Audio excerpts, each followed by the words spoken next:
Minu eesmärk on see, et ma tahaks nagu metsa majandada püsimetsana. Praegu sellist varianti ei ole. On sihtkaitsevöönd ja siis on see piiranguvöönd, mis nagu oleks majandatav.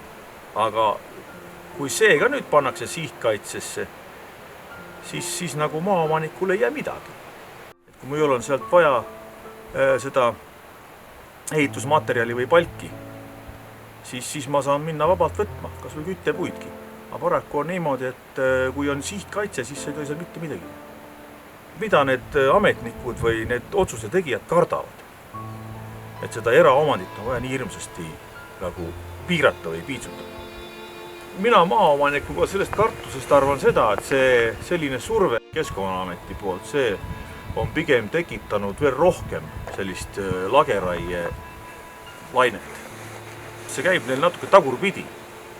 Et kui neil on mingi plaan, nad arvavad, kuskil on mingisugusedki väärtused, mida võiks hirmsasti kaitsta, et esmajärgus nad peaksid ikka võtma ühendust maaomanikuga.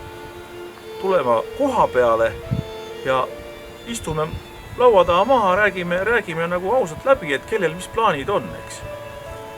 Ma arvan, et kõik maaomanikud võib-olla ei suhtu nii nagu mina, aga minu nagu metsamajandamise arusaamine ja see filosoofia nagu lähtub iga pigem rohkem sellest, et kui mets oleks jätkusuutlik.